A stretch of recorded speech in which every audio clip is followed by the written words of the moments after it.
I was Press about to go say, live. not showing it.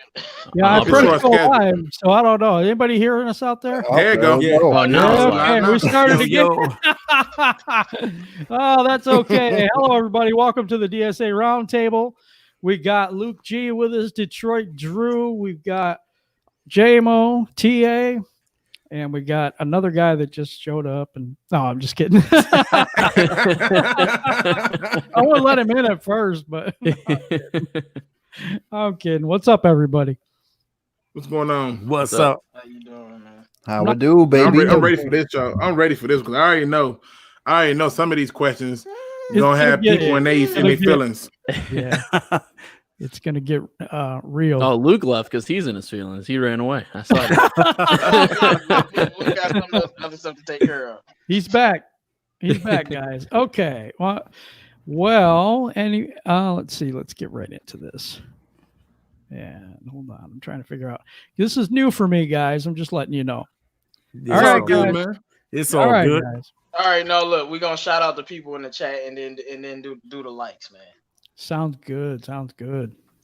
JMO, you got that? Yeah. I mean, I'll shout out the people. Somebody else can. We got Devin99 in the building. Was good. He was the first one to show up. Make sure all you guys like the video so we can get this out to everybody. We got Ghost Gunner in the building. We got Eric Smith in the building. We got Chris Cashwell in the building. We got Andrell Beard in the building. We got Peace and Quiet in the building. 12th Man Pride in the building. Funky Nuts in the building every day.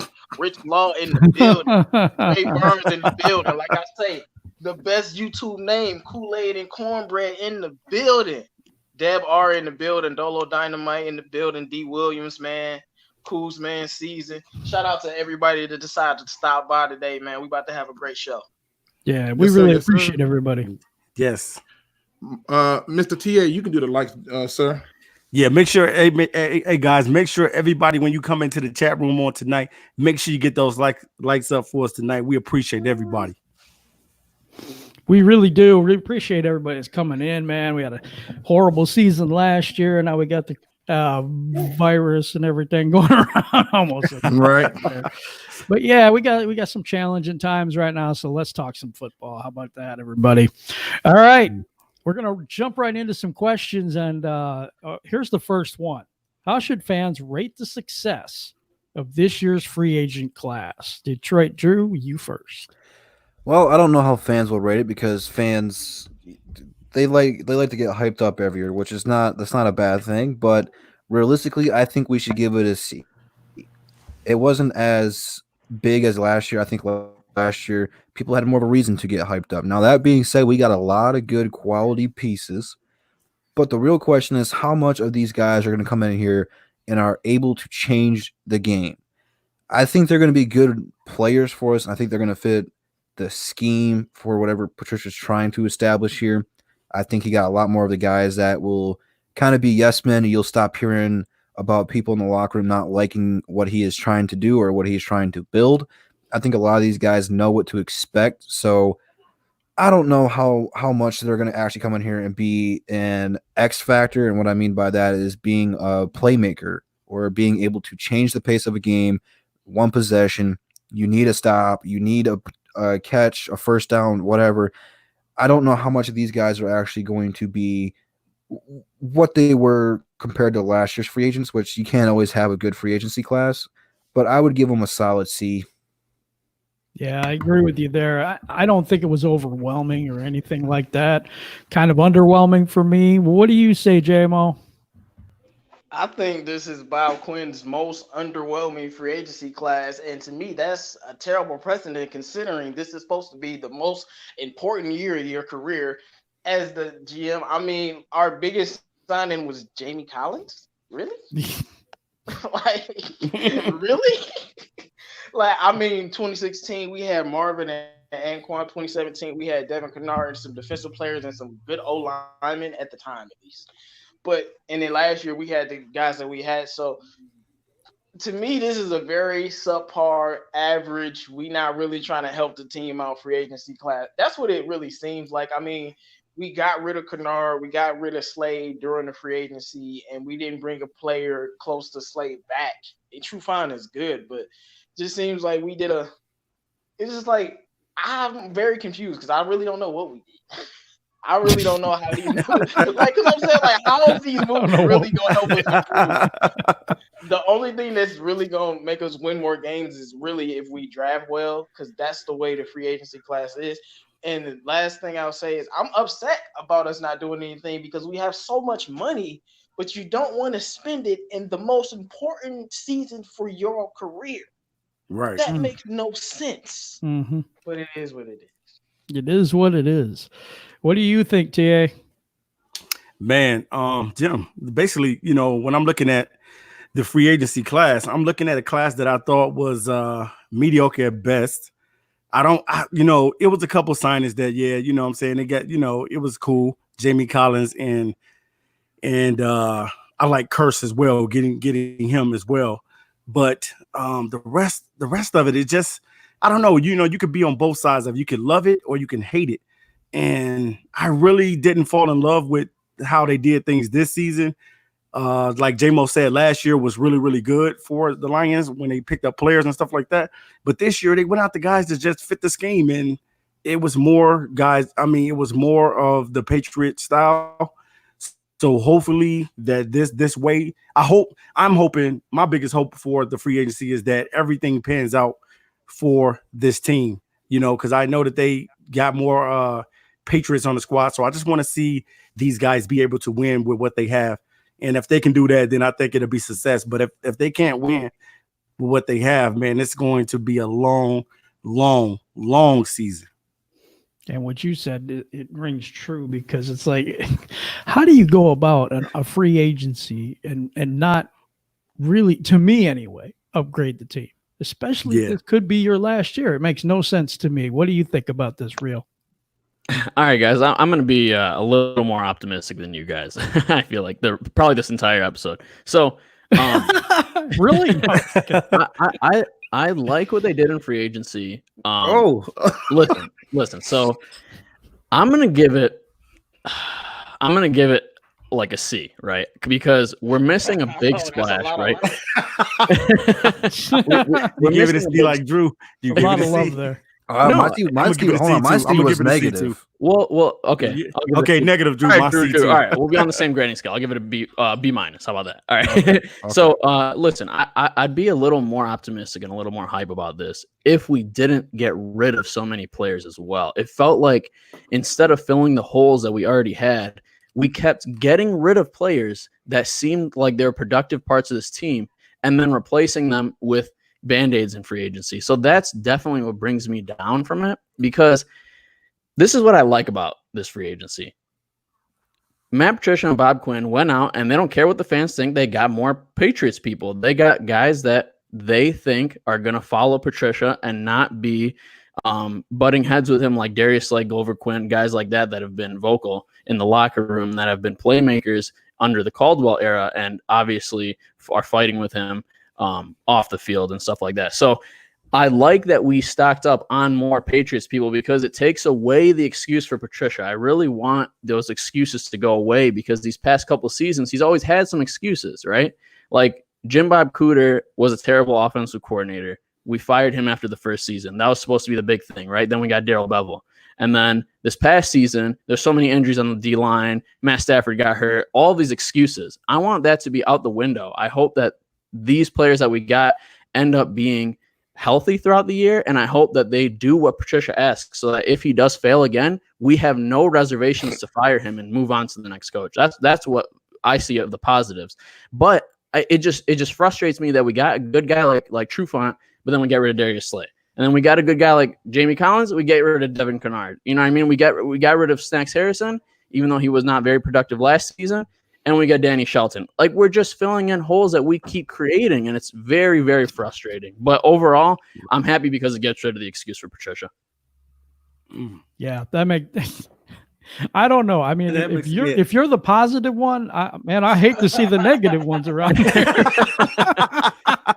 Yeah, you gotta have. I think most of you guys are like, "Oh, it's doom and gloom. There's nothing that's going to help this team," and I don't feel that way. I think that we have a chance. I don't think it's doom and gloom. It's just that. I just think a lot of people are not going woo. You get in free agency, it's not a good thing. Jamie Collins is the best player we got in free agency. Hey, let's make sure we're not over talking each other and we get our turns in, because this is first show. And we want to make sure that it goes smooth. So let's make sure we give everybody their chance to speak. Right, because it's Luke's turn, and I can't wait to hear what you got to say, Luke. I grade this on utilization. So for me, how does this team utilize the people that they picked up is how I'm going to grade them. The question was, how do we grade this free agent class, and how should fans grade it? I know Devin99 says wait till the draft to grade this offseason, but we're just talking about the free agent class. We're not talking about the offseason. The offseason has a different grade. That's cool. But this boils down to utilization. You have Jesse James. How did you utilize him? You didn't.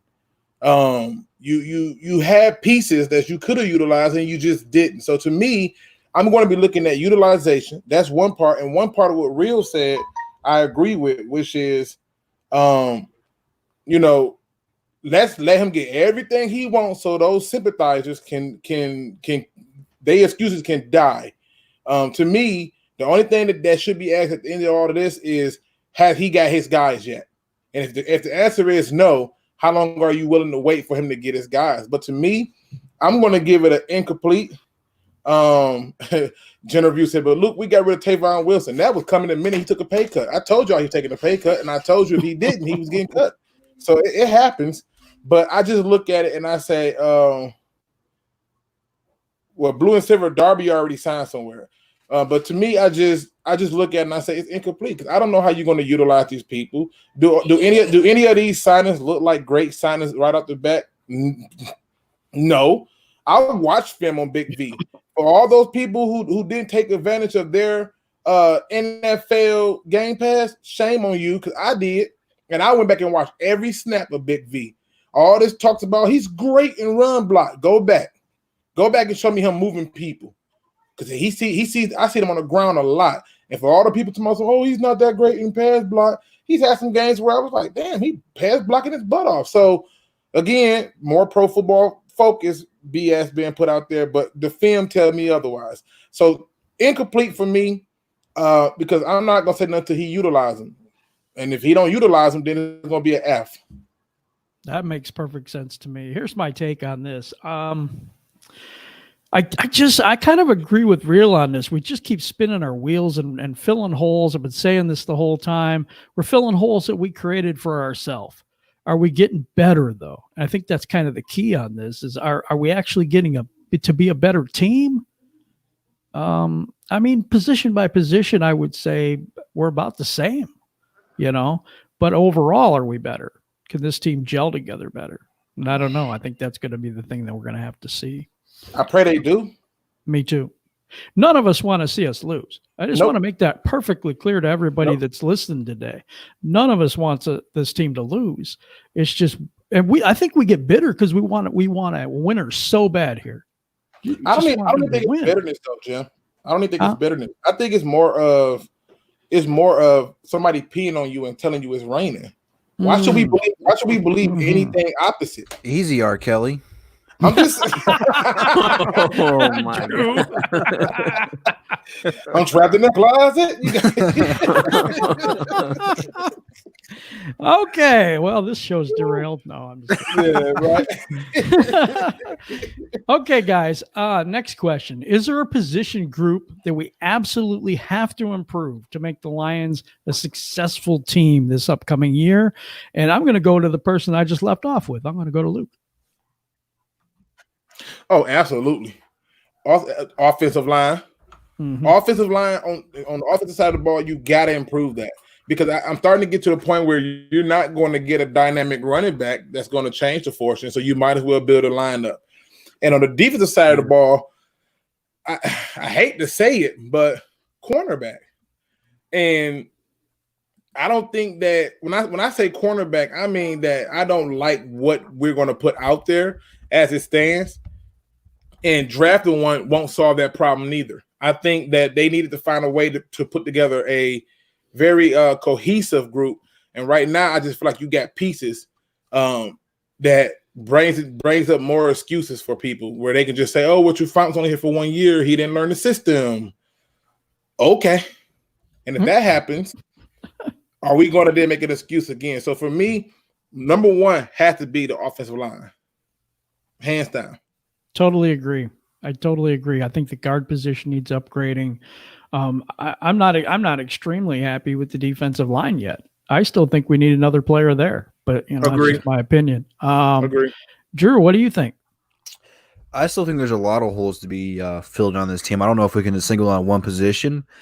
I was gonna go offensive line until someone stole my answer, but I think running back's a pretty big need. We've been trying to establish this run game since Barry Sanders. We had a decent one with Reggie Bush and Bell, but since then we really just haven't had that presence. There's a lot of questions involving Matthew Stafford's health and if he can stay healthy for the 16 games at this point, which is kind of weird talking about Matthew Stafford because he's pretty much Brett Favre 2.0 in that department. You need to be able to run the ball and protect the lead. And if you go back and watch the games last year, yeah, our defense was butt cheeks and not the good kind of butt cheeks. If we would have been able to run the ball and run the clock out, we would have had a better time resting that defense to give them more time to understand what the opposing team was doing offensively so they could have been over there with Patricia. They could have been scheming. If you run the ball, that's how we've won most of our games under Patricia is get an early lead and then protect it. Don't turn the ball over and just run the ball out. You have to. At this point, the division's tougher. Green Bay right now is probably the number one team in the division. If the Lions are able to get a run game, they can be thrown right in that conversation. So go out there and get another running back to either be the number one and have Kerryon be the number two, or limit Kerryon's touches and get that number two guy who can carry some of that load for him. Yeah. Drew, you scare me with that statement because now if we're putting him on a snap count, why did we trade up and take him in the second round? Mm-hmm. Like the Lions knew he had an injury. That man had been injured from high school all the way through college, and he just played through it. Yeah, it's because of his injury. He hasn't been able to stay healthy, and that's a concern. And it takes a lot of toll. Even you get hit every single play as a running back. So, yep. I don't know, man. I don't know what the answer is. I'm not a doctor. yeah. And we wish you were. I thought you was Drew Hauser, man. Drew Hauser. I am Drew Weiser, not Drew Hauser. Oh, my bad. That's right. Okay, let's go back to that question again. What position group do you think absolutely has to be upgraded by next year? And I'm going to J-Mo on this one. I've been feeling this way for a while, actually. The linebackers, man. Our linebackers have been garbage since DeAndre Levy was good. So that's like 4 or 5 years. And last year, you can make an argument Jelani Tavai was the best linebacker, and he was a rookie who didn't really know the defense. Devon Kennard is only a specialist. And Jared Davis, let's not even talk about him. I don't know what happened to that guy, but Jared Davis. And then you got Christian Jones, which is a worse version of Jared Davis. So we don't have any good linebackers unless you including Tavai.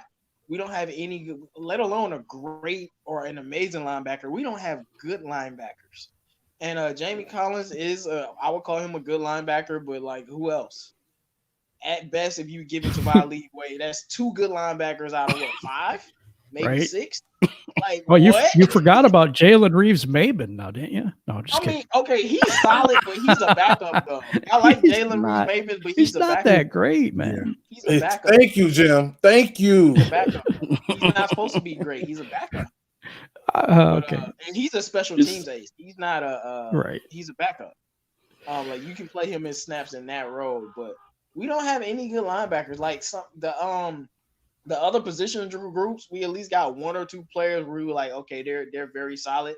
Besides, O-line is a little shaky, but we know how good Ragnow is. D-line, we got Flowers, Shelton, a healthy Deshaun Hand, and then on the back end, you still got Tracy Walker. And at least Trufant has a pedigree. But our linebackers are freaking garbage. And I think we need to upgrade them immediately because if our linebackers stay the same as they are, we're going to be like the pass rush can't get to them or the defense can't cover. Maybe the guys in the middle are making all of the mistakes, and that's where we getting picked apart. And I know there's one guy in Green Bay that loves picking us apart in the middle on slant routes with Devontae Adams or a tight end all day. and that's Aaron Rodgers. And I don't see that changing unless we need to massively overhaul these linebackers because they're garbage. Besides Collins and Tavai. Okay. So you're saying Isaiah Simmons is the pick? I just want to be clear on that. Yes, he is. He's the pick that you need we him. want, but we don't know what Bob Quinn's gonna do. That's what we want. Are they going to actually do confident. It? Yeah, I feel real confident. They need some. So okay, let's go back. Let's go back to this question again. And Rio, what do you think about it? Can I choose the whole defense? Is that? Yeah, I get, yeah, it's a position. That's what I was just about to say. I was just about to say that. Yeah, seriously, man, the whole defense needs to be looked at. It all phases of it, and the O line. Honestly, like most of the team, receiver even we don't have one under contract past next year, so that's scary as well. Running back, honestly, the entire team besides Matt Stafford. That makes sense. Who did I miss? I know I missed somebody. Speak up. It's TA. It's TA.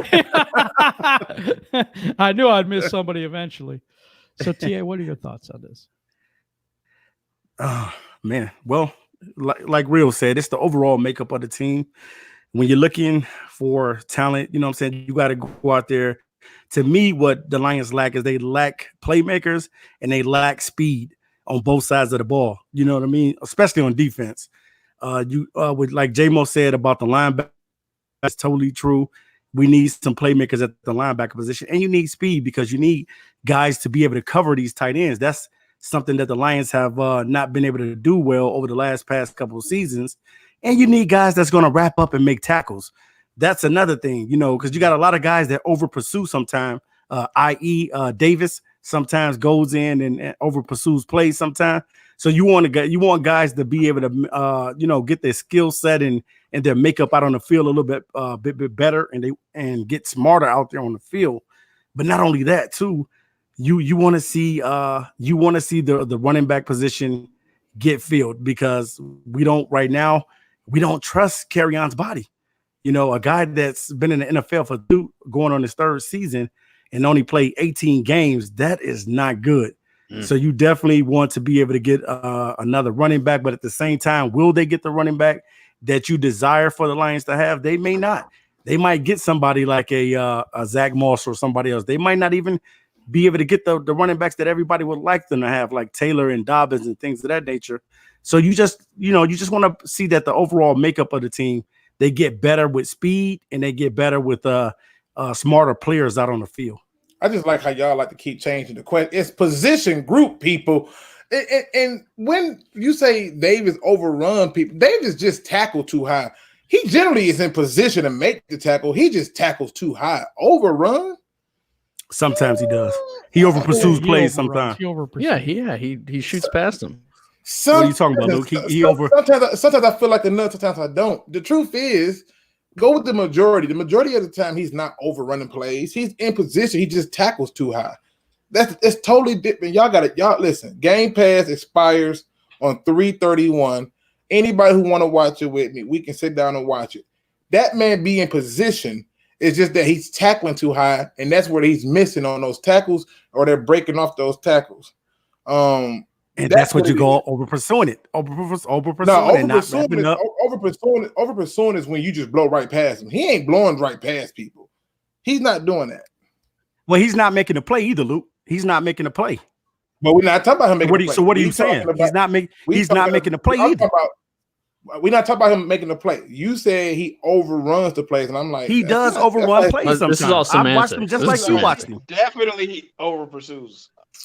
Definitely. I want to get Pro Football Focus in on this. What do they think? Right. Pro Football Focus. I think anyway we slice it, he still sucks. So whether he was good under Caldwell. He just dude. He's not good under this defense though.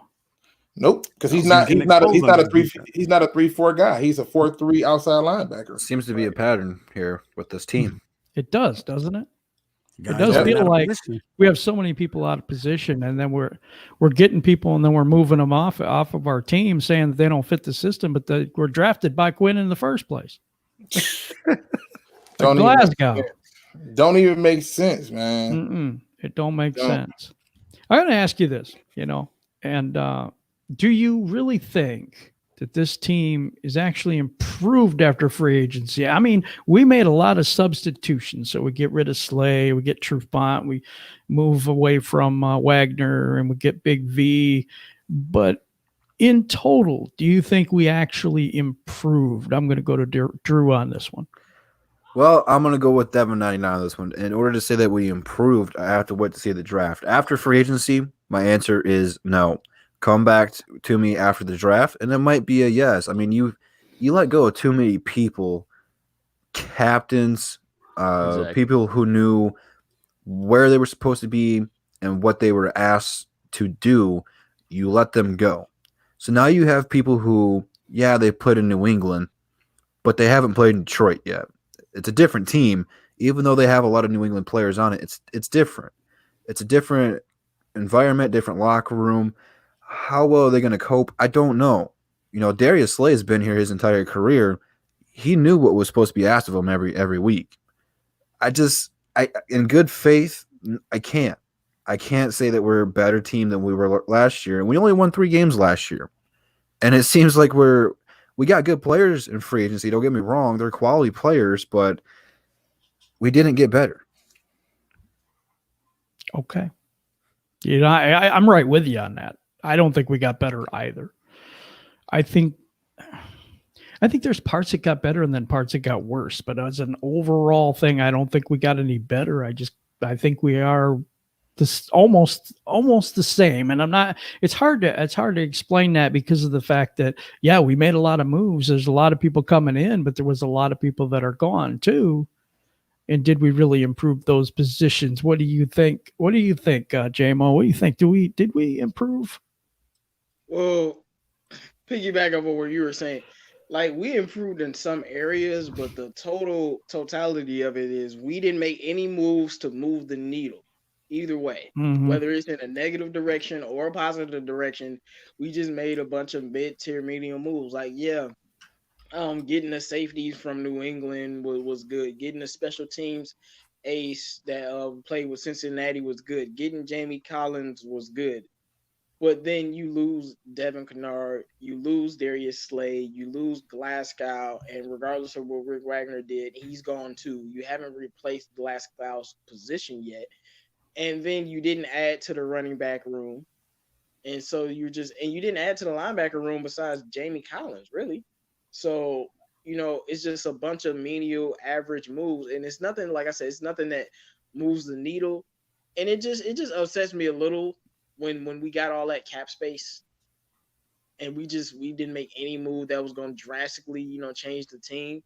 That's why I say maybe you go out and get a Chris Jones or something. But I wouldn't say we got better. I would say we more than likely stayed the same. We're going to be whatever we're going to be this next upcoming season. If Stafford's healthy, we're definitely going to be better. But I don't know about none of these moves that we made. Nothing moves the needle.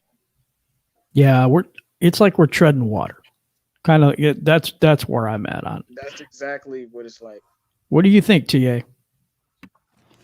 Yeah, just to piggyback a little bit off what J-Mo said, I think it's like that. None of it moves the needle. None of it happened, but at the same time, I guess we could be joyous to say, yeah, it's going to be another season.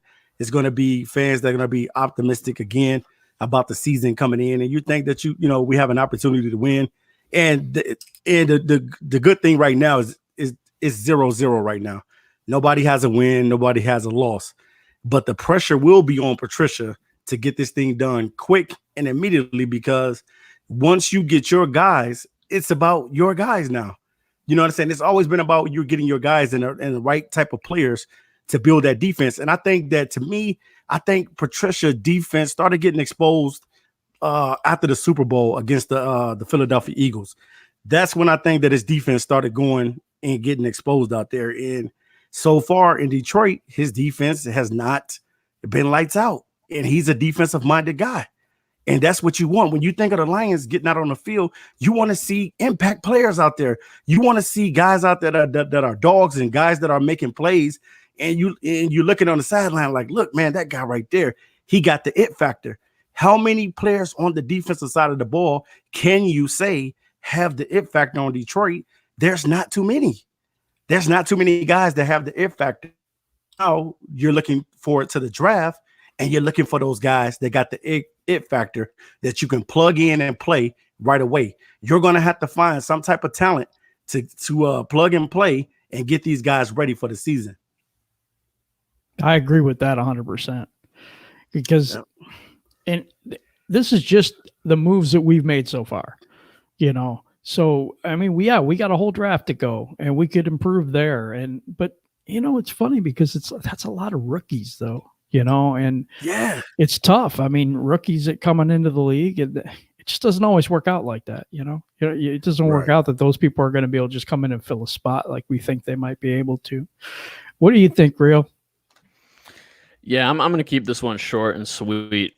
There's no way to tell. There's no way to answer this question. There's no way for any of us to know because, you know, we did get rid of guys that were productive players on the team like Kennard, Slay, and, you know, Diggs during the season. Pretty much all of our best defensive players we got rid of within a year.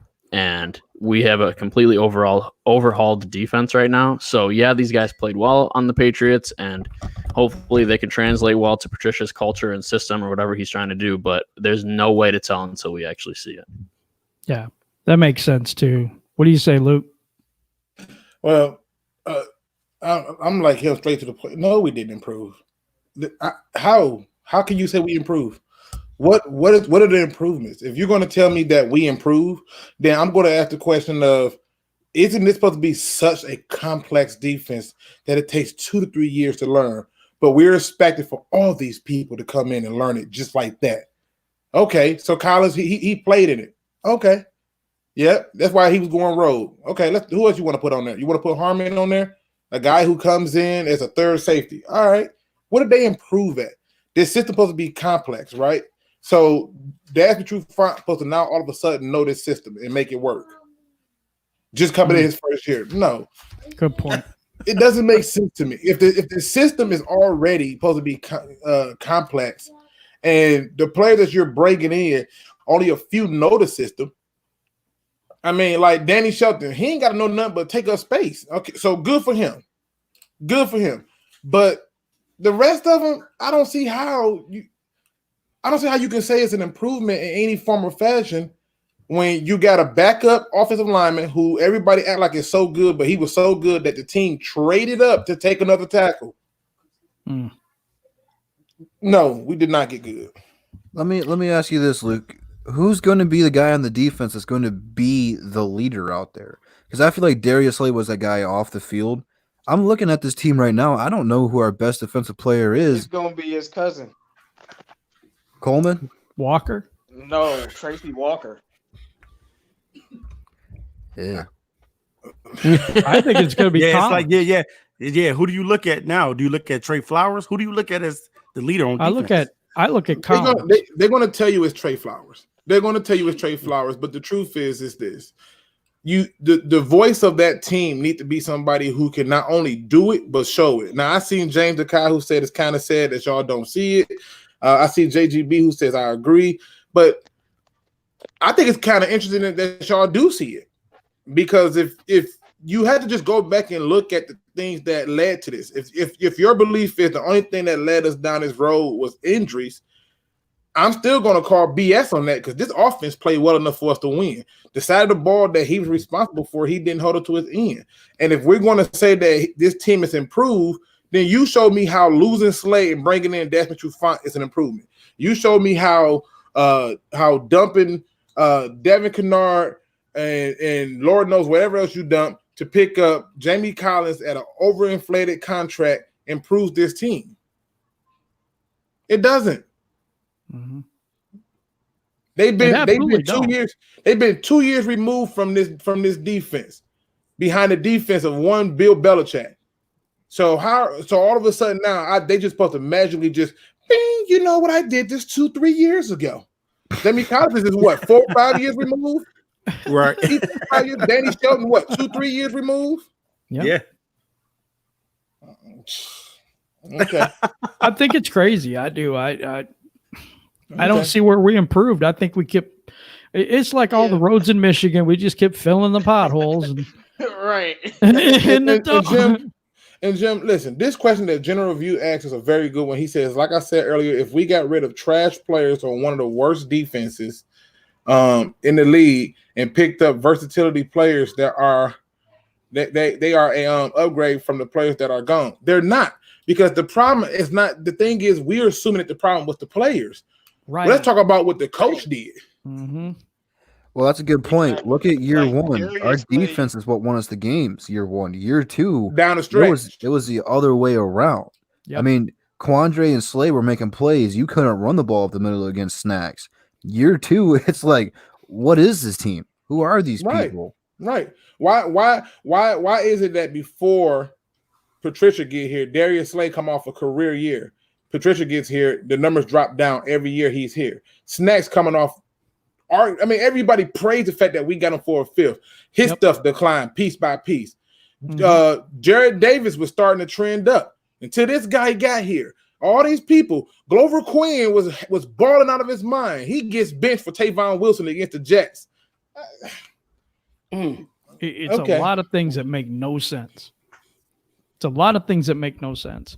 But you know what? This is the last year of it, so we can rejoice. Oh God! No, I hope. Listen, if he wins and they want to give him another year, okay, cool. I'm praying for it. I want to eat crow. I want to be wrong. I want to be like, but all the people who are supporting this, I'm just letting you know, I have photographic memory and a thing called screenshot. Keep that same energy when it don't work. I don't want to see no fire Patricia quotes. So where are petty. they getting all this confidence from? You would think that Matt Patricia was Mike Tomlin or Pete Carroll or some proven Super Bowl winning head coach. I think it's because he's a rocket scientist. I just don't get like I understand that we're always gonna have fans that defend our coaches, that defend our players. There's always gonna be somebody on both sides. But with everything going on with Patricia, I don't understand why he gets so many defenders. It's like I just can't get it. Like, do you not agree? Do you not agree that the Lions were pretty damn good at the end of 2018 and the beginning of 2019? I'm not saying they're the best in the league. I thought they were good. Yeah, all right. I think they were good enough to contend for like a Super Bowl or anything. No, that is where the confidence comes from the fans, because they've seen. But who did we play in those games? Right. Good point. Right. I mean, we should have beat the Packers. We barely beat a Chargers team who didn't have their top tight end or their top safety out there, an L receiver.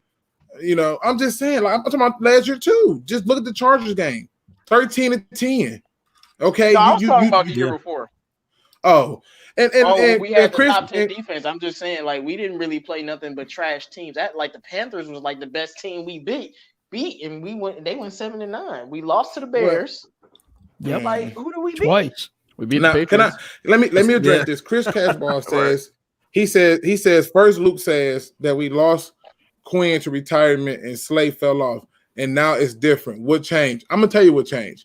I had to go back and do some soul searching, do some research. And when I went back and I looked and I said, yo, here I am thinking he's falling off, but I'm one of the people that believe where there's smoke, there's fire. All these people was falling off, flat out falling off, and I'm trying to figure out why. Ain't nobody going to tell you that Chris Jones got better in this system. He was better on the Bears. Ain't nobody going to tell you that Devin Kennard got better here. They're not going to tell you that. You got to go through and look at yourself. How did these people just fall off the face of this earth? How? All of a sudden, we talking about Quandre Diggs fell off. He over in Seattle getting all kind of interceptions. Right, balling. Soon as he traded.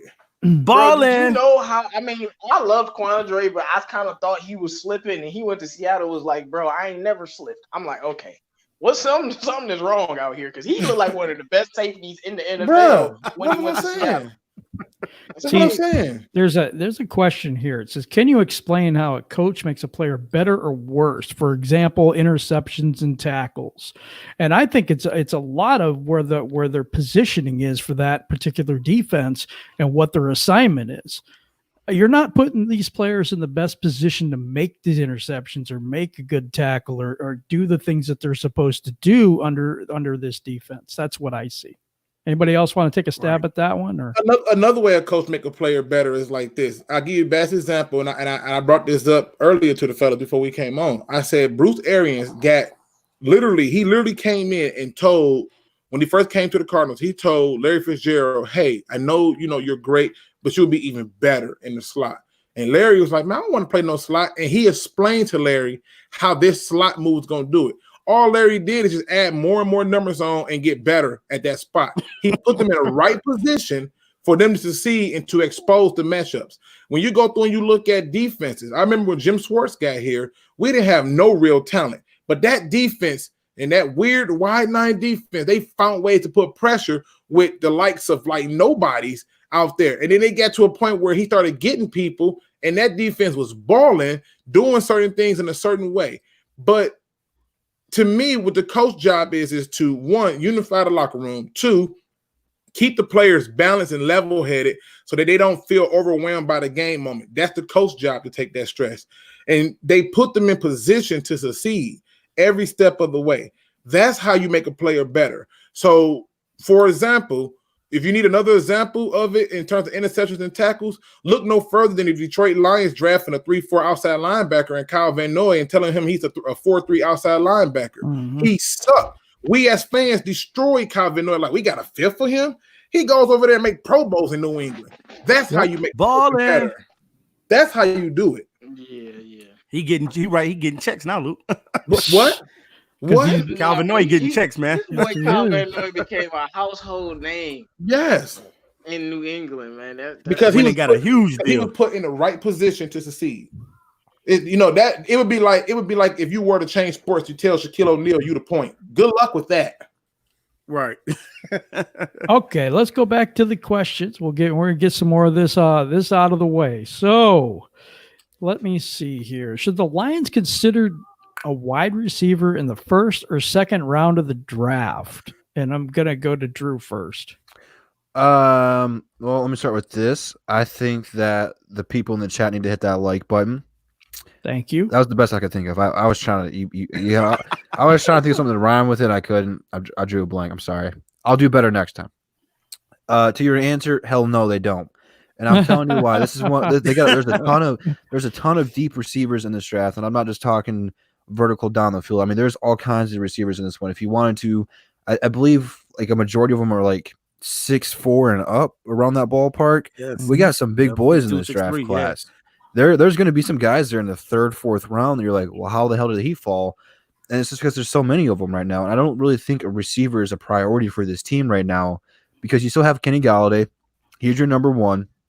And him and Stafford are still continuing to learn each other's moves and how he wants the ball, back shoulder throws, and timing and stuff like that. It's going to get better, but he's our number one. Marvin Jones is a hell of a number two receiver. And even though not everyone is on board with the Danny Amendola move, he's a solid guy to have in the slot. I wouldn't be mad if we took one in the third round. I think that's more realistically around the ballpark we would take one. Mm-hmm. But, Marvin Hall is still a good guy I want to have out there because he stretches the field out completely. We have a lot of talented players already at that position. I'm not really going to reach up in the draft and get one. I'd rather go defense with the first two picks. And then outside of that, really start looking on who's the board and start taking the best player available then. That's perfect. I mean, to me, I'm going to give my view right now. Hell no. It's just the way no, we got holes on defense, offensive line, running back is even a concern for me, but wide receiver at this point, you know what? They don't get a lot of separation. I get that. I understand that Marvin Jones is on his last year and we need to extend Kenny Galladay and all that stuff. But I can't see that as the biggest need for this team and getting a first or second round pick. TA, what do you think about that? Yeah, I gotta say, Jim, no, we don't need to get a wide receiver in the first and the second round. You definitely need one because eventually, you might do away with Marvin Jones, but you need to grab one. I say third, fourth round, you should be looking at a wide receiver, and definitely it's a lot of good wide receivers. Definitely like I definitely think that he would be a good target for Matthew Stafford and to have on the team. You know, a good guy that can catch. I know he didn't get to display his skills like he should have because he had a quarterback that couldn't get the ball down the field all the time. So I would definitely like a person like Peoples-Jones on the team. And he's a hometown native. That's good. That's good. Yeah, yeah. I mean, and I don't mind that, but I ain't doing it in the first or second round, though. That's just me. Okay, all right. Let's go to Real. See what you think about this. Yeah, man, this is getting boring because we're all agreeing, man. Hell no, man. Well, then be the guy that don't. I can't make be the one to argue to get a receiver. That's just not right, in my opinion. We have too many holes. Those draft spots should be reserved for Simmons in the first. Otherwise, the trenches. That makes perfect sense. Perfect sense. J-Mo, you back? Yeah, I'm back. If the Lions take a receiver in the first 2 rounds, I won't be a fan no more. That's how exactly. That's how ridiculous it would be. Like, I can't take this team. Like, I'm gonna put them on a 3-year retainer. I can't take y'all serious if you take a receiver in the first 2 rounds.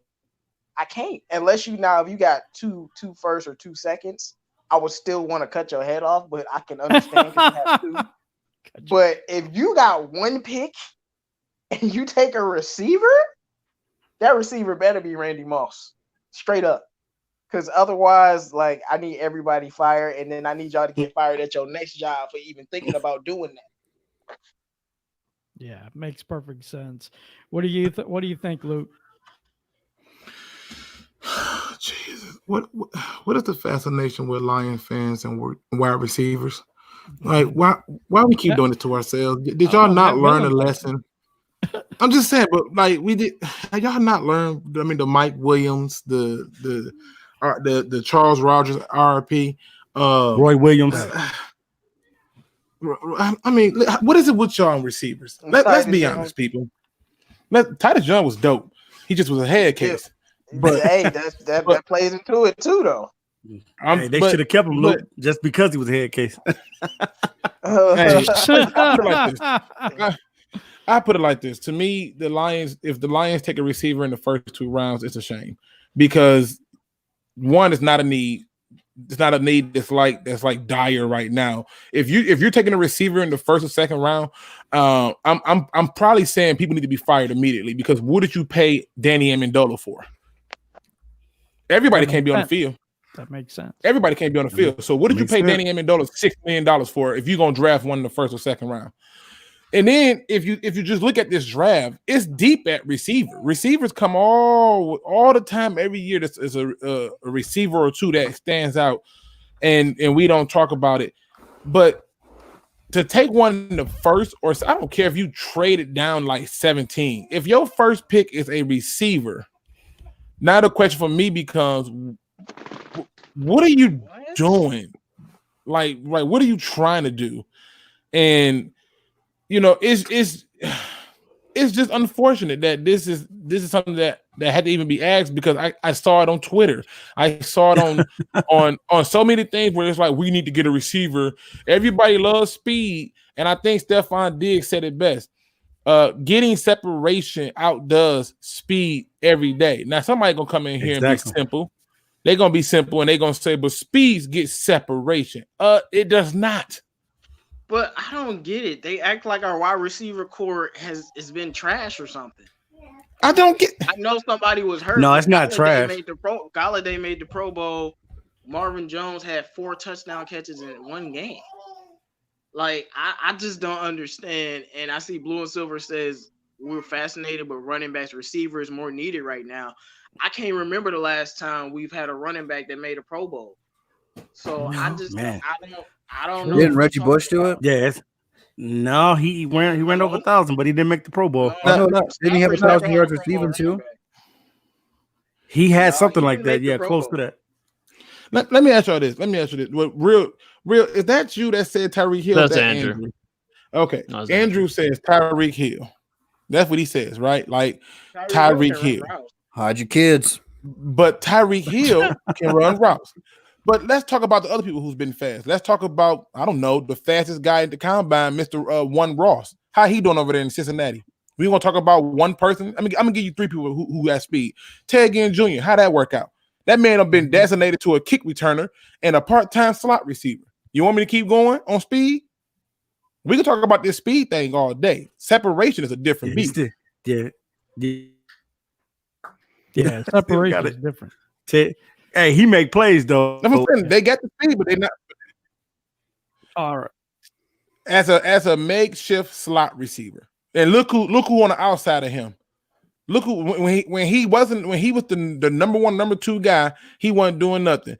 Just look who they put on. You put Mike Thomas on the outside, and then at the time I think it was Cooks at the other outside. Oh, another speed dude who has the time, don't run the routes right, and it doesn't. It's creating separation is the problem. That's the problem that people have with the Lions receiving core as it is. They don't create the separation all the time, but they so big it don't matter. They jump up and get the ball. Calvin Johnson didn't always create the separation.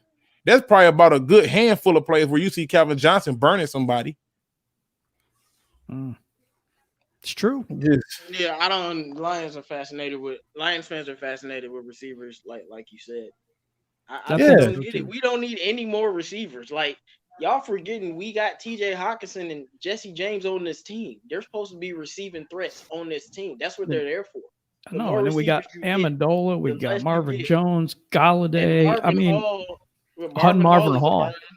He is. He's a burner, and look what we do with him. But how many snaps he gets? Because that's all he can do is run. So continue on with the questions here.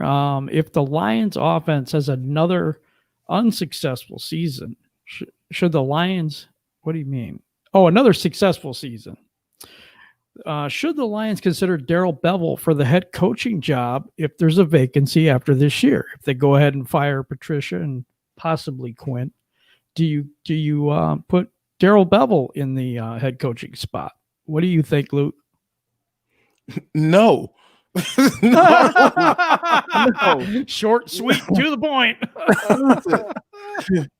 Listen, people. Listen, I know we want the idea of Darrell Bevell to be the head coach. I was on board at one point, but there are better candidates. There are much better candidates. I see a few of them already put the names in there. Robert, I'm not going to pronounce his name right, but he from the defensive coordinator from the 49ers. Try to lure one of them college coaches like David Shaw or maybe LSU coach. Even, somebody with head coaching experience. I am sick of Detroit being a proving ground for people. Okay, you should not be allowed to be hired here unless you have had a head coaching job somewhere. I don't care if you head coach your daughter's team. You need to be a head coach somewhere. And here right now, we are nothing more than a proving grounds where people come and get their experience. And here's a news flash. If you're a first-year head coach and you're listening to this show, I just want you to take a good moment to tune in and turn your radio up. I want you to listen to me real clear, all right? The Detroit Lions, if you are a first-year head coach and you're thinking about being the head coach for the Detroit Lions, I want to give you some fun facts. Name me the head coach who has left here and gotten another head coaching job in the last 10, 15 years. I wait. The answer is real simple. So literally only two letters. It's N and O. And I'm just telling you that once you look at the part of the no, just add the number one to it and you'll get your full answer. Don't do that to yourself. We need to stop being a proving ground and get a proven person here. All y'all up here defending Matt Patricia and then yell at me for saying Rex Ryan. So I'm just trying to figure out what's really good. So no Darrell Bevell. Some people are just better as offensive coordinators, i.e. Todd Haley, i.e. What's the guy that was the coach, Moore. Some people just better as coordinators. Rod Marinelli is a better coordinator than he was a head coach. Yeah, definitely. And I think that might be the situation we're in right now.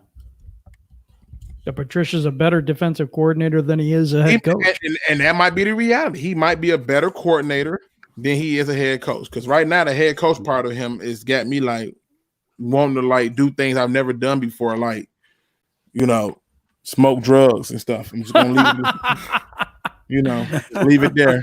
Yeah, we better leave it there. Okay. So what do you think about Darrell Bevell being an option for head coach, Drew? Look, some people are not made to be the head honcho. Not everyone is made to be the boss.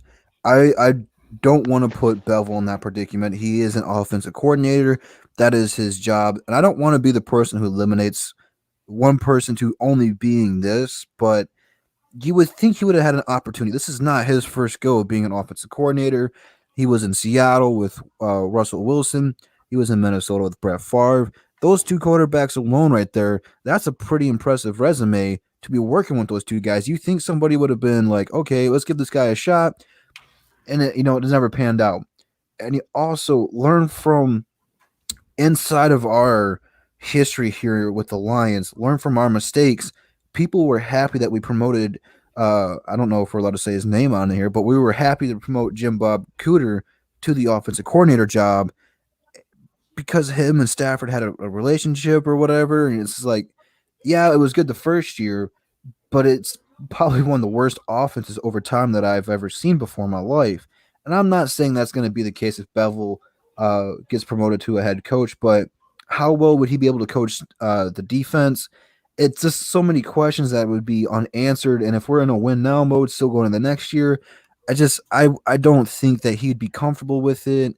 It'd be awkward and just like kind of like an awkward prom date. Like you wanted to go and then you're there, but you don't really know what to do. I'm just gonna pass on it. Can I chime in for a minute because I'm reading these comments. And I was going to do the same thing. I was about to say we won. I was going to take care of these comments. We won these comments. Game. These comments is killing me soft. First of all, we got people. How many times have we said we are praying and we want this team to win? We want the team to win. We have said First this thing I repeatedly. said today. We literally have said that over and over, and we got questions about it. Oh, it's so negative. Why? Was anybody here last so year? depressing. Like what? Where the negativity coming in at? We got people here talking about so y'all depressing. No, if you think we depressing, wait till you get done with this season. Because then you're going to be right on board talking about, no, we need to call in line, people. We got to call in and talk about, man, this BS that they do. I'm sick of the line. I don't want to hear it.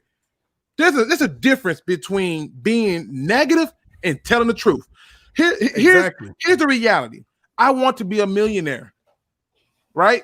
I know I can find a way to do it, but I want to be a millionaire right now, but I'm not. So if me coming to the realization that I'm not a millionaire is negative to you, you need to wake up. This team won 3 games and we negative. Let's do this. Let's do this too. Right. Luke has an open invitation to anybody in the chat who wants to come on the round table to counteract him. It's been open. The ball's in your court. You got an open invite. No, it's free smoke on this round table. Don't get chewed up. Free smoke Thursday. So if you want to come on the round table, you definitely can come. Listen, I have left that invitation open for the longest. You got people coming in here talking about, oh, it's so negative. Then come on here and tell me why I'm so negative. Because this thing been open for a while. Just know that when you come in and tell me why I'm negative, I'm gonna hit you with the most logical thing that you got to explain to me. You know, how's the head coach supposed to be a defensive-minded coach, but the defense gets worse and worse? How did that happen? Before we go back to the question, what 12-man pride said is everything. Last season, we were all super hyped and positive, and look how depressed we was after the season. I rest my case. Right, that's what I was saying. Yeah, and Daniel Griff makes a very good point. Truth is not negative or positive. It's not. It's just the truth. Yeah, it's what you see before your eyes. And that's what every offseason we go through this where it's like, oh, you're so negative. And my broadcast partner was saying that to me. Oh, you're always so negative about everything. I said, was anybody else here last year? Right. Well, only one. What happened? Did you guys see what happened last year? It's not. And we had a better offseason, I would say, last year than we did this year. Right. And that's just the facts. It's just the facts. Okay, but do you guys not? Okay. All right. I got to jump in because the people in the chat are saying get some positivity in here.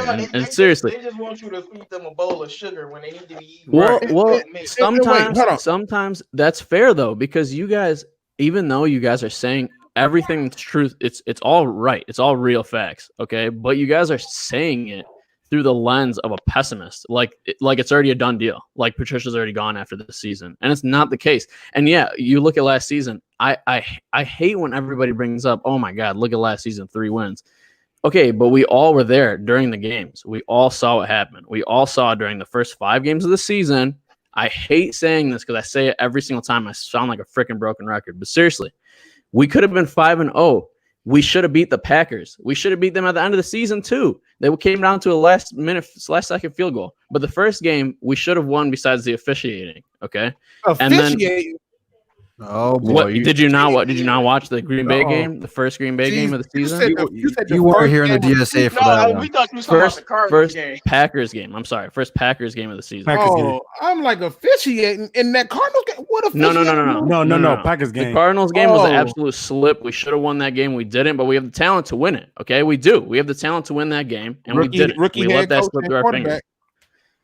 Yeah, exactly. It was a rookie head coach and quarterback. We definitely should have won that, but. We beat the Chargers. We beat the Eagles. We definitely should have beat Kansas City, the Super Bowl champs. We didn't because of a stupid play that was a fluke. Everybody agreed at the time. And then we should have beat the Packers. And then what happened after that? We lost against the Vikings. We were down on our morale. We traded away Diggs. Stafford got hurt. Season was done. At that point, every single person was like, okay, let's lose every single game so we could get a good draft pick. Everyone said that. Let me say this, Jimmo. Let me say this. Okay, what's no? What's no that I said? We lost to the Bears by 1 twice. We lost to Washington by 1. We lost to Green Bay by 1. You can win all of those games. We lost to a bad Broncos team. Like, we lost to some teams that we could have beat. I know Stafford wasn't there. I definitely know because I love Stafford. But those games were so winnable, and those defenses just lost all of those games that it was ridiculous. That should give you confidence in the team, not pessimism. Didn't have a good game in his career, and we let this man lead a game-winning drive. Are you serious? Come on, man. We should have at least won 5 to 6 games last year. That's the problem. We won. Why would you want to close it? Why would you want to games out? As soon as Stafford went down, why would you want to win another game? I like winning game. I like winning. Okay, I don't. When you know you're not going to make the playoffs, I don't like winning useless games. I like getting the draft capital. Show me where taking. Okay, so wait a second. You don't like the Super Bowls. We don't like to win. Isn't that negative? That's what I'm saying. I don't get it. I'm never rooting for my team to lose. And last year, if you go through last year, people were talking about tank. I was going ham. Like, no, tank for what? That's a loser's mentality. I don't believe in tanking. It is I'm a fan for life. I'm not a fan for 2019. Okay, I don't care if they suck in 2019. They sucked my whole life. Okay, if there's a chance to be good for the rest of my life, I'm taking that chance. I don't care if we tank 1 year, 2 years. I honestly don't give a crap. Honestly, I don't care if Patricia is the answer or not. I just want our team to build something great. And if Patricia has that mindset, okay, and if he's doing everything in his can to build that, good, let him build it so that if he fails, we have no reservations in saying that we didn't let him do what he needed to do. But why didn't we give Caldwell and Schwartz his excuses? Hold on, Drew. We didn't give Schwartz 4 years. We didn't give Caldwell when our offense earned everything he got. Right, he won. He got here first year when 11-5. What are we talking about? No, he was complacent. He was complacent. Wait. Jim Schwartz came in and took over a team that was 0-16. Yeah, he needs 4 or 5 years. That's different. This man didn't take over no 0-16 team. He took over a 9-17. That's one. Two, the comments that say, what make y'all different from 97.1 the ticket? They didn't try to get us fired, so therefore everything we say is just to destroy them in every way we could. We're going to speak to you about the truth and the facts of what's going on with this team, whether you like it or not. Now, this comment right here, this will come from Gerald 313. He said, yeah, because our defense kept it close. We had Corpse at quarterback. David freaking Blau was our starter. That comment right there lets me know that we watched the game totally different because David Blau played well enough to win those games. The defense couldn't close out. No, I agree with you. I 100% agree. Hey, man, Driscoll was playing so good. I was calling him Young Driscoll. Like, was out there balling, dog. You remember the Cowboys game where Driscoll scored 27 points and we still couldn't win? Still couldn't win. 27. Like, man. And then this is my whole thing. I keep telling people this. If you come to this show, matter of fact, if you're looking for a show where everything is positive, just tell me and I will step out. I'm about telling you the truth. I don't want to blow no smoke up nobody butt, and I certainly don't want to gas nobody up. I am here to tell you the truth based on what is happening in film. You had a guy come on the show in the hood camp who's a Patriots fan who said, yeah, even Patricia's defense in New England was a hot mess.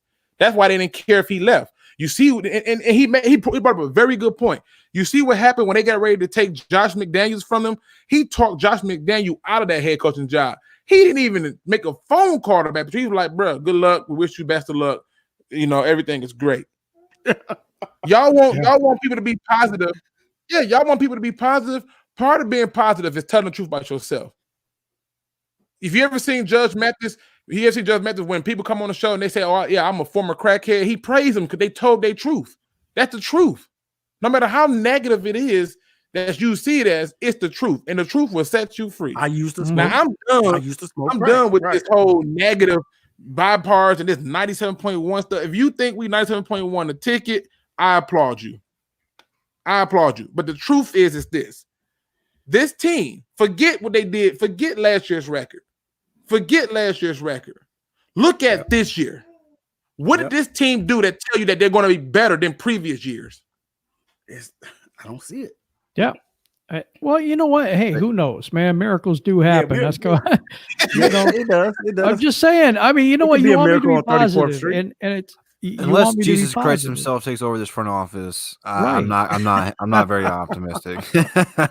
I mean, I can't even sit here and think that. I can't even think that way. It's not because we're negative. I've been watching this team for 40 years. I got a lot of experience in losing. Tell me the last time this team ever won the NFC North. Well, that's right. I'll wait because it never happened. Yeah, right. No, you're being negative, Jim. You're being negative. But the thing is I've never watched this years after year after year after year. I just want to see them win. And when I see stuff like, they're just replacing players with players that, to be honest with you, I don't think are as good. That's just the way I see things. I just don't want everybody to think that, oh, you guys don't want them to win. You just hate them. You're haters. I'm not a hater. I just want this team to win, and I don't see that. I don't see them stepping in that direction. So that's all it is. It ain't nothing. It ain't. They won the Central. Yeah, how long ago? And right. I'm not mad at them. I want them to win. We all want them to win. That's the point. And I think the frustration comes in when you guys say, "Oh, you're 97-1" or all this other stuff, because I think you question the fan loyalty, and I don't think there's any question that all of us are 100% fans of the Detroit Lions. And I really blame the front office over everything, over the coaching. Now, really quick, because Eric Smith, he says, but Luke, it's the same team you thought will win 12 games. I actually had them going 11 to 12 wins. You're right. Because I thought, okay, he didn't have a full offseason. I made an excuse for him. I said he didn't have a full offseason because of the Super Bowl. But when I watched him, and I watched him call the defense, and I watched him make poor decisions in each game, I started saying to myself, what is going on? When I watched Dale Bevel come in and give us an offense with something behind it, and the defense, the area that he should be specialty in, is sucking to hear about it, I'm thinking to myself, God, I was wrong. And I came out and said that. I said I was wrong about this team going 11. And I even said, and I'm pretty clear, I said this, it's on tape. I said, if they lose that first game to the Cardinals, I'm out. I'm out on that record, because there's no way we should lose to the Cardinals. That should be a win handily. And it started out looking like it was going to be a handily win until it ended in a tie to a rookie coach and a rookie quarterback. You just can't have that happen when it's your second year, with a second year for them to be in your system. Now, you lost the first year to a rookie head coach and a rookie quarterback in your first year. I gave the excuse. I'm not making excuses for that guy no more. So, yes, I thought they would win 11 to 12 games. He showed me through his coaching ability, his decision-making. He punted the ball away knowing damn well we was never going to get it back. Why? Yeah. You guys can't see the big picture of Patricia's overhaul. No, I can't. You're absolutely right.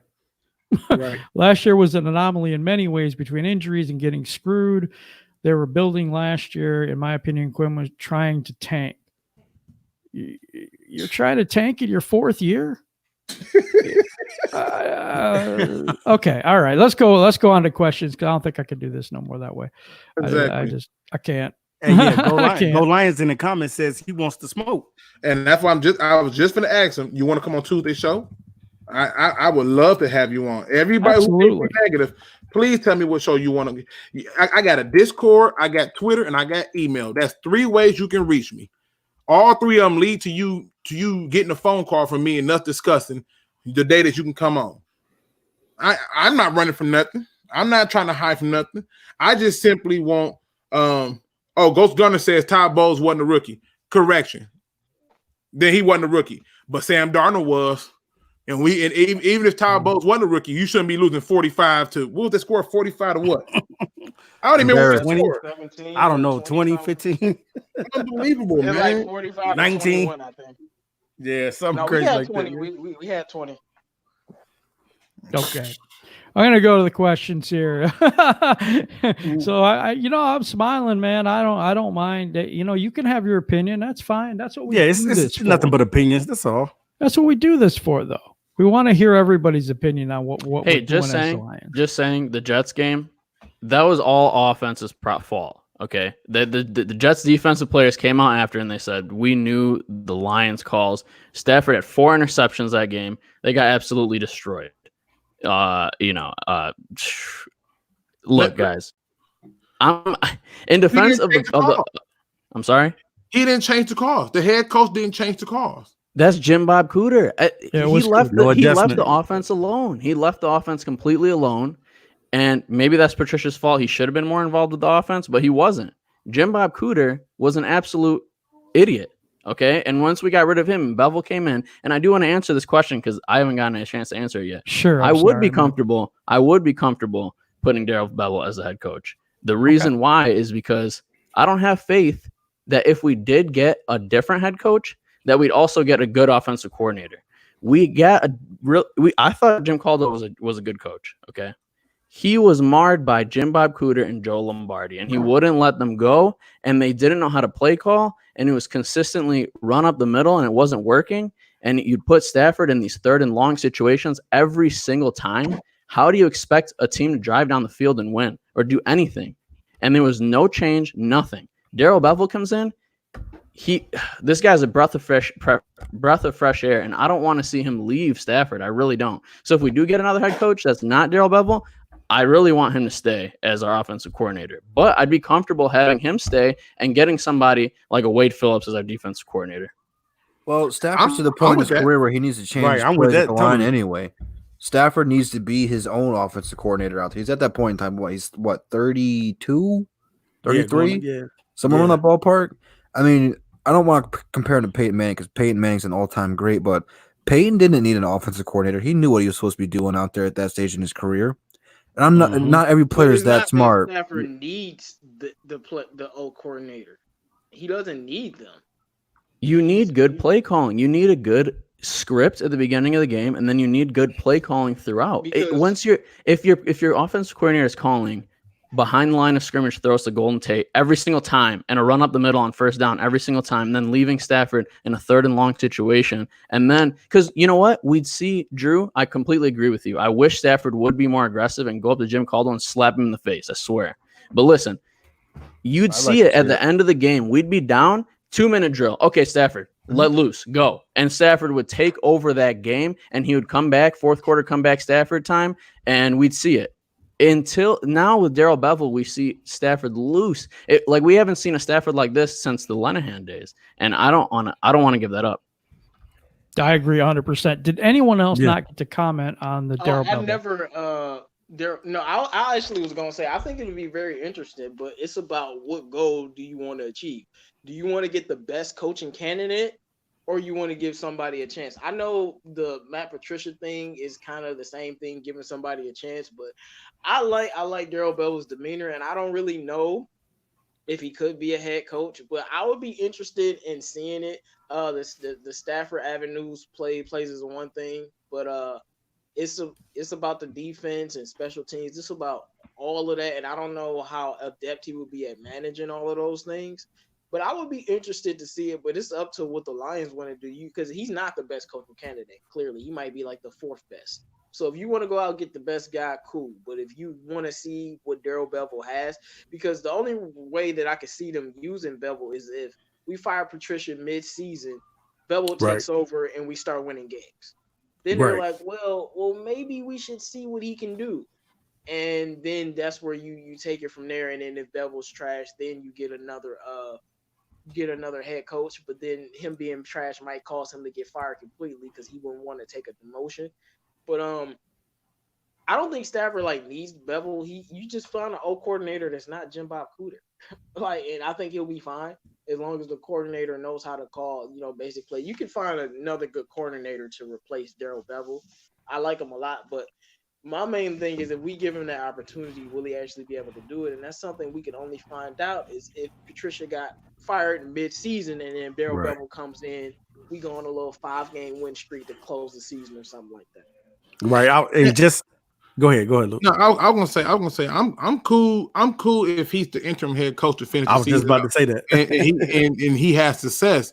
But I'm also a little weary because, like I said, they didn't give Terrell Austin a chance, and he was a hot candidate at one point. And then I'm just. I say, politics play a lot. And they do. I ain't gonna say it on here, but what politics I'm talking about. Yeah, they do. But I just look at it sometimes and I just say, you know what, if Daryl Bevel ends up being the head coach, and he's the head coach, most head coaches, and for some reason, they get away from what their specialty is. And I understand why, but that's why it's important to hire people that can do the job and get a job done right. And if they don't, fire them. Yeah. Nobody had Paul Pasqualoni on their coaching staff list. Nobody. Okay. No. But Patricia. Go ahead, TA. You was making a point. Yeah. So basically, like, what I'm saying, when you're looking at the Bevel situation, like J-Mo said, the only how I would have Bevel coming in as an interim, if Patricia's not getting it done out there and you have to pull him by the 4th or the 5th week and say, like, look, okay, we had enough of this and this is not working. Then we go with Bevel and see what Bevel can do. And if Bevel starts to win football games, then of course that's going to change the dynamic of what you're trying to do. And then you're like, okay, yeah, maybe I can give this guy a shot because he's winning games and he got us in the right direction. And he got, even Bevel himself may have someone in mind that runs the same type of system that he runs, and he could bring them in as a coordinator. But I definitely think that you would give Bevel that opportunity only if he's going to be the interim coach and then he's winning games out there. But other than that, you probably want to go out there and get somebody that's highly qualified to be able to do that position. Because let's face it, guys, coming in and coaching for the Detroit Lions is not a job that everybody can handle. And not a job that everybody can take out there. Coaching for the Detroit Lions is not the easiest job in the world. And when you're trying to change the coach over here, which we know that they've been trying to do, it's been extremely tough and hard for these coaches to get the Lions to go in the right direction. We have gone through a carousel of coaches, and we still can't find the right one. So I'm just thinking, we picking from the trash box, right? We haven't picked any proven winning coaches besides Caldwell, and he wasn't that good, but we see how good he was compared to the rest of the coaches, and that should show you something. Right. And it does. It definitely does. But we've gone through so many coaches, so it's like, okay, now Patricia is the coach. Now he's not getting it done. He's not doing what he needs to do out there, and he has his opportunity. You have, like I said before, Patricia, you have your guys now. So now there should be no excuses this year. Nobody should have any excuses. Patricia's getting the opportunity to run the team. And if he can't get it done this season, then you have to let him go. Well, I'm going to tell you like this, TA. And I think what you said makes sense, but the question boils down to, do the people who support and sympathize with him believe that he has his guys? That's the video I dropped. Nobody heard that question. They all jumped down my throat. Man, Patricia this, but nobody heard my question of, tell me, do he have his guys now? I didn't get not one response on that video, that podcast video I did, where a person said, yep, he has all his guys. He has his guys. No, but he does. Like, that's not. He got his guys. Debate, man. We got like 8 players from the Patriots. Yeah, he got his guys. Plus last year, so man. Now, all right. Yeah. Now listen, really quick, because I see it's some questions in here that people are still with. I know that James Dekai asked a question. keep those questions, people, because we're going to give y'all a chance to ask those questions and we're going to answer them. It's just hard to do that and stay on topic. But go ahead. Exactly. You know. I think we're going to go do that now. I think we're going to go to you guys and we're going to start asking the questions. I know Luke has to get up early in the morning, and so do I. So we're going to open it up to you for questions. So that's what we're going to do right now. Yeah, I mean, and one of the questions that I like came from James DeKai, where he talked about why do we lose those games. And I told him it was because of bad coaching decisions. It really was, man. I mean, you're trying to chew clock against the Arizona Cardinals, and it's like 6.5 minutes on the clock. What? Why are you doing that? All you need is a touchdown. That put the nail in the coffin. The game against the Oakland Raiders, you rushed two. You rushed two. Not rush two. You took Kenny Galladay and Marvin Jones off. You took them out on the last play. Hey, listen. I was just giving them out and Stafford get hurt. I was just giving small pieces. I wasn't even giving. I'm just giving little tidbits. I wasn't giving the whole thing. And then I mean, so many games I can go through and just explain where they just did things wrong. Like the Bears game, you went for 2 for what? Yeah, it's too much, man. All right, let's look over here. Devin99 asked, trade our third pick to the Jags for a 9th, for the 9th and Yannick. What do you think, Yannick Ngakoue? What do you guys think about that? Anybody can take this one if you want. 100%. I need more than just Yannick Ngakoue. I want a third rounder too. That third pick is worth a lot. And I know how good Yannick is, but just Yannick, and I got to go back down 6 spots. I need something else. They're asking for a first. Wait, a first? No, I mean, but I need something else just besides that first, though. No. I'm saying the Jags are asking for a first flat out for Yannick. Yeah, Yannick, so I don't even think that they would do. There's no way they would. I don't know if they would do it or not, but we asked if we would do it, and I'm like, unless I get some more capital, then no. Right. I mean, and then you're gonna trade your first round pick for this guy and then gotta still re-sign him. What the hell? No. Yeah, it's kind of crazy. That would be crazy, to do that, yeah. Okay, let me see if we got anything else under here. I don't see a whole lot. I see a few in there. If you see one, take it because I don't see them. All right, let's see. We got Dad Pizza who says, would you agree that they need a change in ownership in order to stop with these tragic coaching pickups? Oh, wow. I'm going to say no because, and me and Jim talked about this earlier, and I said, we did. I said the Jags got a new ownership. It ain't working out so great. They still look how long we had the Fords though, Luke. We didn't have the Fords forever. But the thing is, okay, like I said, when's the last time we won the North? I mean, it ain't working out here either. So good point. Just get the guy, the coach, instead of taking experience, you just get the guy that you ask the least questions about. Like, I know Mike Tomlin's not available, but if a guy of that caliber is just on the market and you look at all the who's the most qualified guy that we have to ask the least amount of questions about, you pick that guy. The Lions have never done that, ever. But I'm telling you, Martha ain't ready to die without no chip, so she'll change her mind real quick.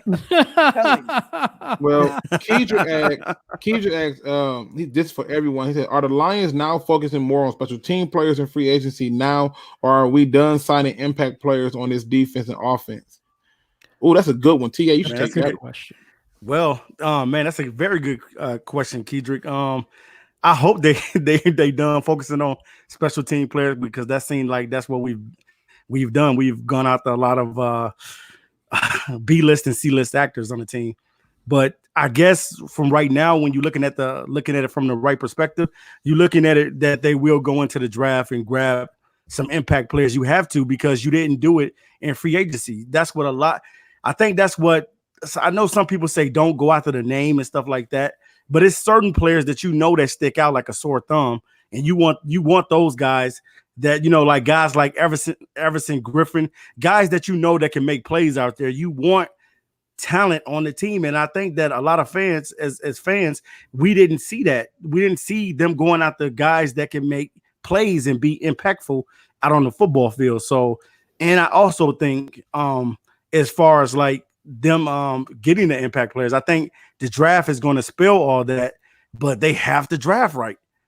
They have to scout right. I think the question was, do you think they're just picking up special team players, or you think they're done adding talent to the defense offense? No, and that's what I'm saying. I'm just saying, like, I think they're pretty much done as far as free agency picking up talent. All right, this question I get them in the draft. This question goes to you, Real. Would Slay still be here if Rex Ryan was the head coach? Probably not. Look, what I want from a head coach going forward is somebody that is not obese. You know what I mean? I don't know if that's rude to say, but seriously, like, I think players are going to look at you. They're not going to respect you if you're not only are you not a player, but you're completely overweight, and then on top of that, I'm talking about Patricia here, not Rex Ryan. But on top of that, you're making them run laps. You're making them run up the hill, and you stay like you wait, and you can stay. You're gonna go one lap up that you hill. Want a four-wheeler though? Let him talk. Let him Tell talk. them to run up the hill though. I'm sorry. No, I said you want a four-wheeler, telling them to run up the hill. I'm just saying. Go ahead. Hey, look, he was only on there for a reason. Listen, I agree. His leg.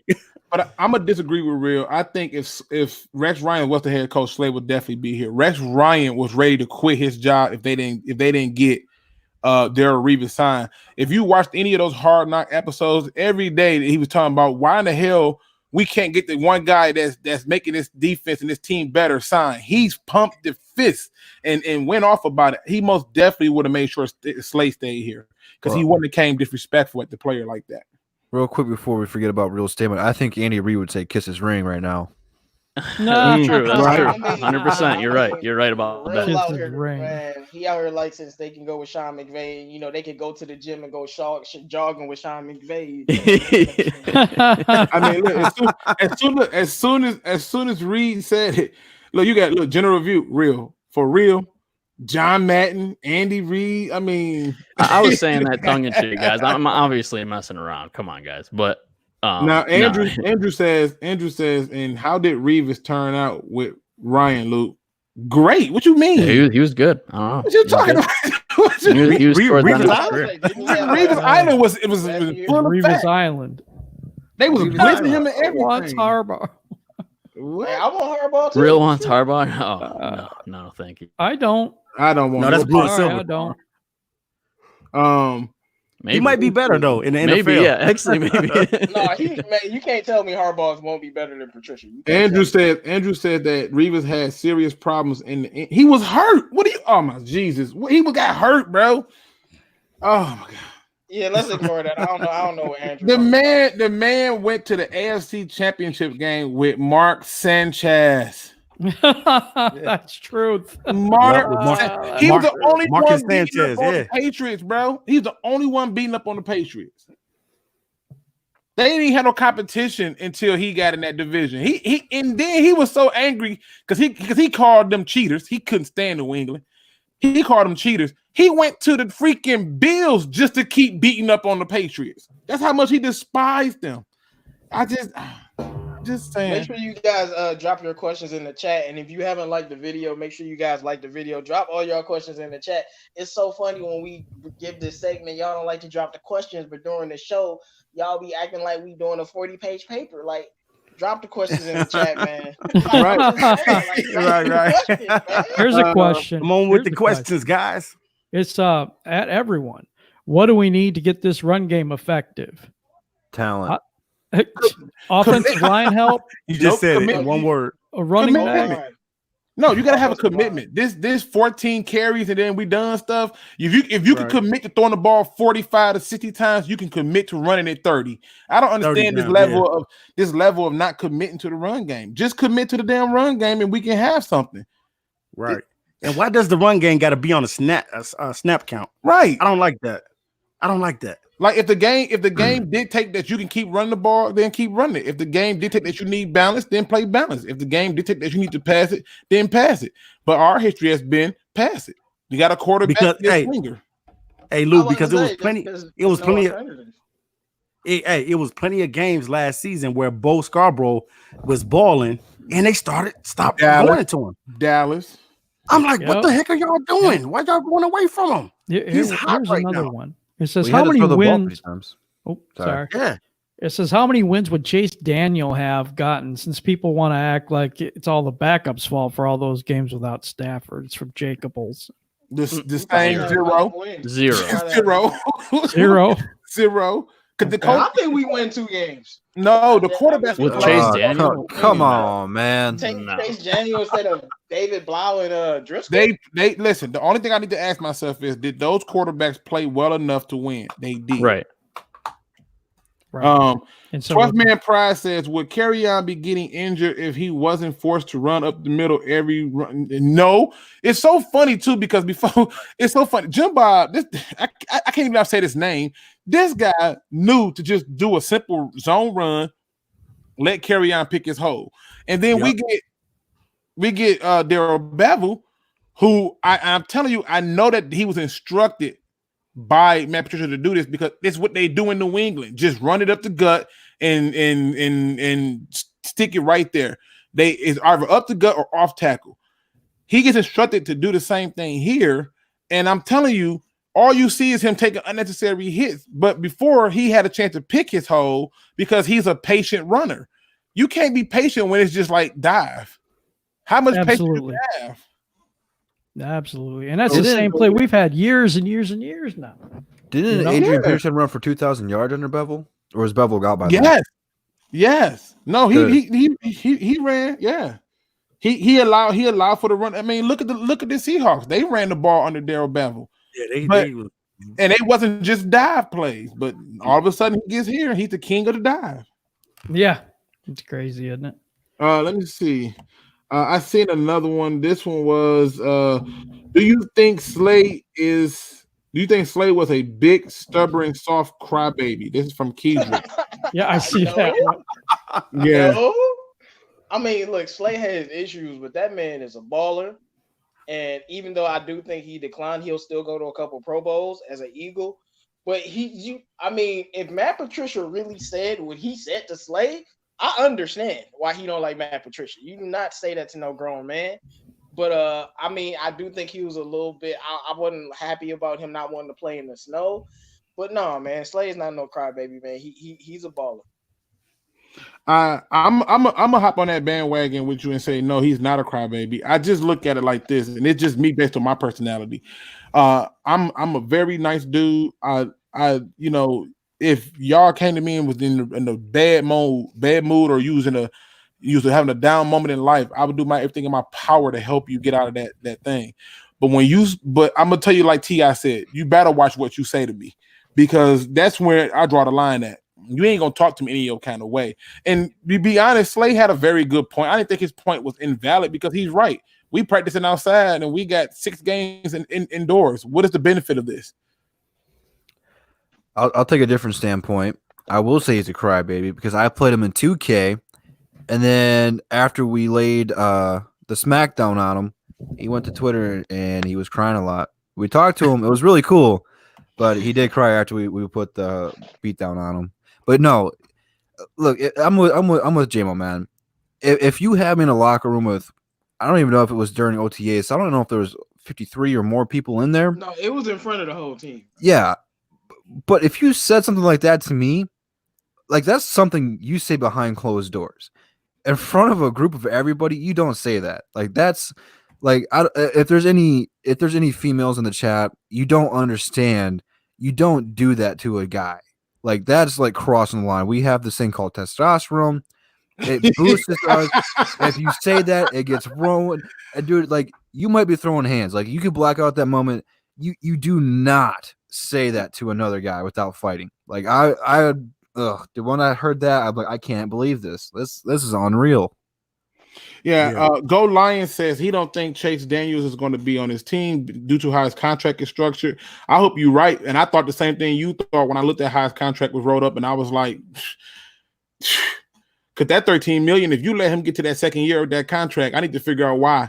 And then he said Slay got blasted for being friendly with the comp. Now, I get irritated when people are friendly with the comp in the middle of the game. Like, I hate when players pick other players off the ground. I just hate it. But understand, we still human beings. We all trying to get a check, and it's a game.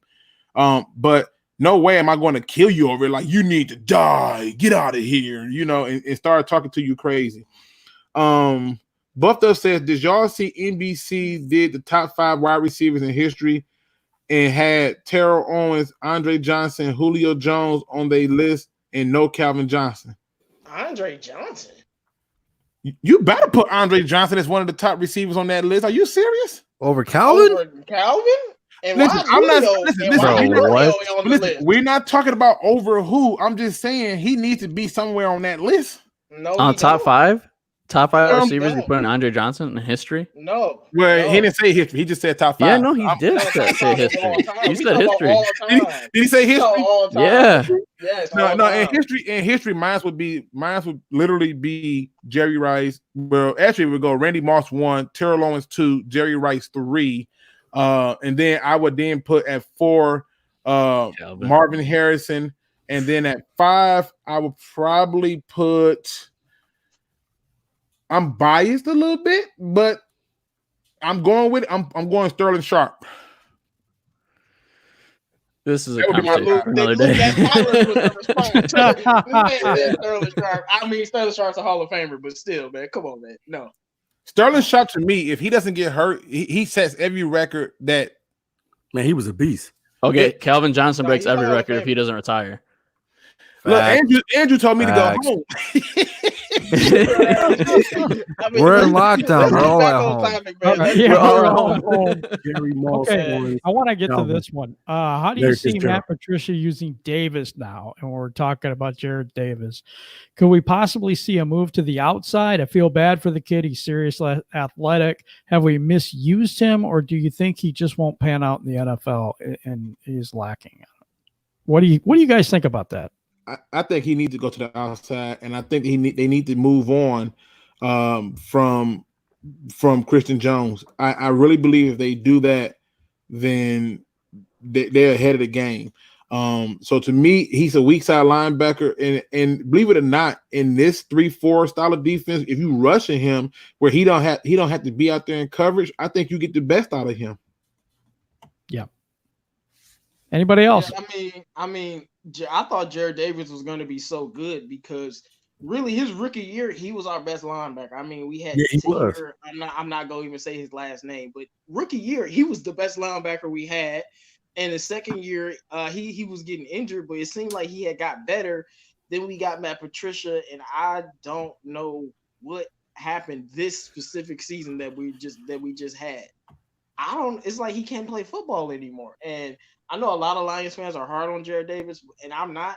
I don't understand how he could be as bad as he was, considering what he was when he was younger a couple years before. And it has to do with being played out of position. Because, I mean, when I say he was our best linebacker his rookie year, he really was. I don't understand how he went on a decline. And that has to be with the way Patricia's using him, because I feel like you take him and you put him on another defensive coordinator's defense, he would look like a very competent linebacker. And I have no doubt in my mind about that. Can I say this really quick? I don't know how I missed that who posted that question that you read, Jim, but that's Rachel Marie Sports. I am subscribed to her channel. I think that this is all she knows her football. Yeah, she's good. I'm subscribed to it too. If you are not subscribed to Rachel Marie Sports, you need to get from the rock that you're under, because you're going to get some good stuff, and especially if you think we negative. You're gonna get some of that hard truth from over there. Retro ain't no joke. Yeah, you're gonna get some of that same hard truth. So if you think we negative, I mean, that's one thing, but definitely make sure you go and subscribe to her channel. I'm in support of all Detroit people. If we had a skate team, the Detroit Skaters, I'd be like, listen, support the Detroit Skaters. So definitely make sure you go and subscribe. Unless you play soccer, we don't support soccer. Wow. That's where I draw the line.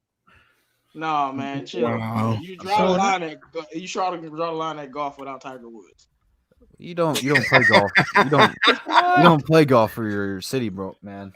I mean, golf is. I thought golf was like an easy sport until I tried it, and I have so much respect for y'all. If you can play golf, you the man or the woman. Because I can't. I tried hitting that ball. I thought it was the club. That thing. People.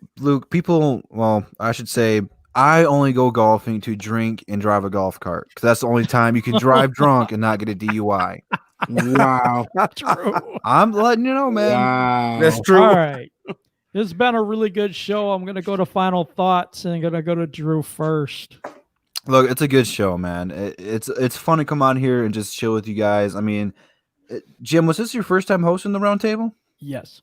And look, we had over 60 people in here at one time. Like yes, these people are here, whether they're positive or, in their words, negative. They care about this team. We all do. They impact our lives. Like I have them tatted on my arm. I'm Detroit till I die. It is what it is. So I mean, no matter what side of the fence you're on, come in here and you guys show your support for your team, and that's all that we can ask for at the end of the day. So I'm thankful for everybody in the chat. Thankful for all the guys on here, and that's the bottom line because Detroit Drew said so. TA, final thoughts. Man, what a good show. What another good show on tonight. Shout out to you guys for being in the chat. We just want to let you know, guys, don't take this personal. You know, this is just, you know, we're just talking our opinions and what we think about the team and how we feel that the team needs to get better. All of us would want the Lions to win this season. None of us is being negative on it, but you got to state the facts out there. And the facts are the facts. The team has to get better. Do you think they did well in the free agency? It was mediocre at best. But let's see what they do out on the field. So we got to give them a chance. But other than that, guys, I want to say good night and peace out to all you guys. All right. Final thoughts, Real. All right. Yeah. Thank you, everybody, for being in the chat and, watching. But, like they've all said before, these guys aren't being negative. It's all subjective opinion at this point. None of it is objective fact. And until we see the games, we don't actually know. We can all say facts and statistics to back up our claims, but at the end of the day, it's all subjective. So it's okay if you guys have different opinions than some of the guys on this panel, and it's all fun and passionate Lions talk from passionate fans, and that's all we want. So if subscribe to everybody on the DSA, and thank you for joining the chat. And if you're a real Detroit Lions fan, hit up my channel. JMO, what do you got for your final thoughts today? Man, what's good, everybody? I just want to thank all of y'all for showing up because I kind of ridiculed all of y'all into showing up tonight on Tuesday because I said you was going to look dumb when you're looking for the show when it's going to be on Jim channel. So I'm glad that y'all all came out and rock with us. And yeah, I just want to say, to the fans that think we're being negative, the Patricia lovers, I get what people are saying about it takes years to get a defense right and all of this other stuff. Regardless of all of that, that's no excuse for us to lose as many games as we've lost. And also, you see guys like Sean McVay. You see guys in our division like LaFleur and whoever the Bears coach is. I can't remember his name right now. They won the division in their first year being a new head coach. So I don't like a bunch of excuses. I mean, I hope we can get some better free agents. I hope we aren't done in free agency because we have a little bit of money. It'd be nice to get another good defensive player on this roster. But all in all, we're not really going to see what happens to the draft. So let's hope that the team doesn't disappoint us then. And we'll be back next week, man. If you want to know what I think about all the stuff that's going on, you can go to my channel and check it out, man. Shout out to everybody in the chat. Make sure you like that video. I got for today. We're living in some times that are a little bit rough for us. We're Lions fans on top of it, so but I've been for all my life, and it's not the thing of I don't want them to succeed. I just see them, in my opinion, doing it wrong, and I don't want to go through another rebuild, and I don't want to have to go through another 10 years of futility or whatever. But we're not going anywhere right now, guys. I wish we were. If they turned it around next year and made the playoffs, and they, let's say they went 10-6 because there is no 17 games next year; it's a year after. But anyway, I would be so happy. I'd be right there with you guys. I just don't see the moves that they're making adding up to that. So I mean, some people, they have their opinions, but you know what? It's one pride, guys, and that's why we do this. And we're going to end the show with Luke. But before we do, I got one more thing to say because Micro Mike is not here, and I'm going to tell you this: please wash your damn hands. Hey, that might be Absolutely. trademark, man. I don't know if you can use that. Hey, absolutely. Oh man, listen, we had an amazing turnout. This was his first time hosting. He did a phenomenal job, man. So shout out to you, Jim. You held it down. We're going to get Rachel Marie on this show. I don't know how we're going to do it, but it's going to happen. Yes, you got to come on, Rachel. You got to come on. I'm going to get you on here. But I like to always end the show on a positive note. And today's quote comes from one William James, and it goes as, act as if what you do makes a difference, because it does. When we're all sitting up here in our homes, some of us working from home, some of us on the front line, some of us have jobs that we don't have, some of us are laid off. We're all still human beings at the end of the day. We're all still here together. We're all still rooting for the same team. We're all still trying to find a way to have some normalcy in a world that is telling us that we have to be confined to simple, small constraints. Act like what you do makes a difference, because it does. This show makes a difference. The people come on here and yell at us for being negative makes a difference. The people who think we're not being negative makes a difference. This whole community makes a difference. Be the best part of yourself in this difference that's being made. And with that being said, ladies and gentlemen, please make sure you subscribe to all the members of the DSA. Please make sure that you definitely hit that notification bell, because the show will rotate between my channel, Jim's channel, and Mike's channel, and hopefully others. And even, you know what, Real, you host it too. So even the Real Detroit Lions fans channel will be hosting it. You want to make sure that you got that bell clicked. And as always, ladies and gentlemen, don't be no chump. Please do your research. We out.